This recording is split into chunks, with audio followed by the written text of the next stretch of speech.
চেষ্টা করবো চক্কর দিয়ে, যাতে চক্কর হ্যাঁ অন্তরাত্মাও দেখবো, যেই ছবি আছে সব ছবি দেখবো। এটা ওয়ান কাইন্ড অফ প্রমোশনও বলা যায়।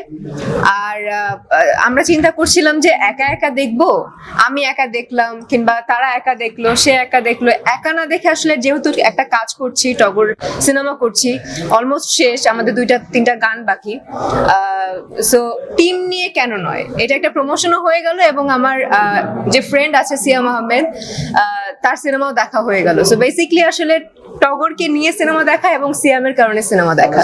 সিয়াম আহমেদ আসলে দুর্দান্ত পারফরমেন্স করেছে, ডে বাই ডে সে যে তার ইমপ্রুভমেন্ট, এটা চোখে লাগার মতো এবং এটা ভালোভাবেই চোখে পড়ছে।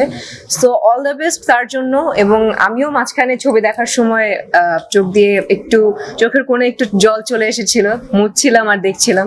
সো অসাধারণ। এবং আমার এদের প্রতি অনেক বেশি কনফিডেন্ট ছিল। কেন? কারণ আমি এদের সাথে কাজ করেছি, যেমন সিয়াম আহমেদের সাথে আমার প্রথম পথ চলা সিনেমা, নায়িকা, অ্যাজ এ নায়িকা হিসেবে। রাহিম ভাইয়ের কাজ করেছি, নায়িকা হিসেবেও কাজ করেছি, শিশু শিল্পী যখন ছিলাম তখনও তার সাথে কাজ করেছি, নায়িকা হিসেবে কাজ করেছি শানে। সো এদের সাথে কাজ করার এক্সপিরিয়েন্স আমার আছে। সো তাদের প্রতি আসলে কনফিডেন্টের লেভেলটা অনেক বেশি হাই ছিল। দ্যাটস ওয়াই একদম প্রপার রিল্যাক্সে জঙ্গলি দেখবো, এনজয় করবো, এই আসলে ফিলিংসটা নিয়ে এসেছি। সবাই খুব ভালো করেছে, দিঘি ভালো করেছে, বুবলি আপু ভালো করেছে, ইচ অ্যান্ড এভরিওয়ান মানে আউটস্ট্যান্ডিং, খুবই ভালো। আমার কোনো আক্ষেপ নেই ভাইয়া, আমার শুরুটাই হয়েছে ঈদ দিয়ে, সো আমার কোনো আক্ষেপ এখানে নেই। কারণ যেন তেন একটা কাজ নিয়ে যদি ঈদে আসি তাহলে ওটার মানে নাম আরো খারাপ হবে। সো নাম খারাপ না করে আসলে ভালো কাজ নিয়ে 2-3 বছর পরে ঈদে আসি না, কারণ ঈদ হচ্ছে একটা বড় ফেস্টিভ। সো এই ঈদে আসা মানে অনেক বড় একটা ব্যাপার, অনেক বড় একটা প্রেশার।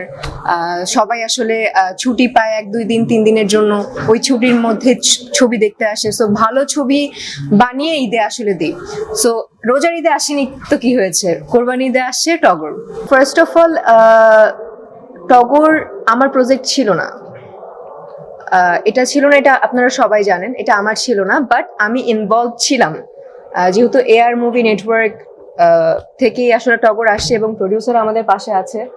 সো ইনভলভ ছিলাম ইন এ সেন্স, তার সাথে আমার অন্য একটা প্রজেক্টের ব্যাপারে কথা হচ্ছিল। হ্যাঁ, সেটা আসলে নাম না বলে অন্য একটা প্রজেক্টের ব্যাপারে কথা হচ্ছিল। সো আমি খুবই মানে মিশে যেতে পারি। এই সিনেমাটা যে আমার না, কিংবা এই সিনেমাটা যদি আমি কাজ করছি না, এটা আমি আসলে বুঝতে দেইনি কিংবা আমার সেটা মাথায় আসেনি। আমি আরো ইনপুট দিচ্ছিলাম, ভাইয়া এটা করতে পারেন, ওটা করতে পারেন।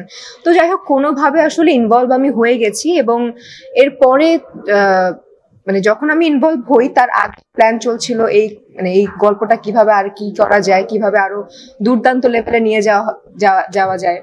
তো আমি ইনভলভ হওয়ার পরে মানে আগে তো গল্পটা খুব ভালো ছিলই, ইনভলভ হওয়ার পরে আরো বেশি কেন জানি মনে হচ্ছিল যে আমি ইনপুট দিচ্ছি, এই ইনপুট দিচ্ছে, সেই ইনপুট দিচ্ছে। সো টিম ওয়ার্ক এত স্ট্রং হয়েছে এবং দুর্দান্ত একটা গল্প এসে দাঁড়িয়েছে। আপনারা যখন কোরবানি আসবে, কোরবানিতে রিলিজ হবে, যখন দেখবেন তখনই বুঝতে পারবেন। এবং আমার ক্যারেক্টার মানে এই ক্যারেক্টারে আসলে আমাকে কখনো দেখা যায়নি। আমি আসলে বলবো, নাম ভূমিকায় হিরো হলেও আমরা জানি যে প্রত্যেকটা দেশে হিরোরাই আসলে রাজ করে, তার সাইডে একটু হিরোইনরা আসে। সো ওইটা নিয়ে আমার কোনো মাথা ব্যথা নেই, গল্পটা স্ট্রং আছে কিনা সেটাই আমার দেখার বিষয়। সো টগর গল্প চরিত্র আছে এবং কেউ আসলে ফেলে দিতে পারবে না কোনো ক্যারেক্টারকে, আমার ক্যারেক্টারকে। এক্স্যাক্টলি, টগরের লাইফে জয়িতা অনেক বেশি ইম্পর্টেন্ট এবং জয়িতার লাইফে টগর বেশি ইম্পর্টেন্ট। সো এটা আসলে কেউ কাউকে কোনো ক্যারেক্টারকে ফেলে দিতে পারবে না। যখন আপনারা দেখবেন তখনই বুঝতে পারবেন। টগর সিনেমা কেন দেখতে আসবে? আমার কাছে মনে হয় যে এখন যারা সিনেমা বানাচ্ছে কিংবা এখন যাদের মোটিভ হচ্ছে ঈদে সিনেমা রিলিজ দেওয়া, তারা কিন্তু মানে লম্বা রেসের ঘোড়া হিসেবেই আসে, যে আমি অনেক বেশি, আমার আশেপাশে অনেক বেশি কম্পিটিশন থাকবে, সো আমার কম্পিটিশনে জিততেই হবে। হয়তোবা একে ফেলে দিয়ে আমি জিতবো, একে ফেলে দিয়ে আমি ফার্স্ট হবো, সেটা না। বাট আমরা যেন মানে কম্পিটিশনটা ভালো করে করতে পারি, একটা সুস্থ প্রতিযোগিতা হয়। তো সুস্থ প্রতিযোগিতার জন্য কি করতে হবে? একটা সুন্দর গল্প নিতে হবে, সুন্দর ক্যারেক্টার, যারা আসলে আর্টিস্ট যারা ভালো ভালো আছে তাদেরকে নিয়ে কাজ করতে হবে। আর কি করতে হবে? লোকেশন ঠিকঠাক রাখতে হবে যাতে আই সুদিং ব্যাপারটা থাকে। সো প্রত্যেকটা জিনিস, লোকেশন, আর্টিস্ট, স্টোরি, সং, বিশেষ করে আমি সং এর কথা বলবো, মাইন্ড ব্লোয়িং, মাই গড, আমি নিজেই পাগল হয়ে গেছি। আমার কাছে মনে হচ্ছে যে কখন আপনারা শুনবেন। তো সবকিছু টগরের মধ্যে আছে এর জন্য টগর দেখতে আসবে।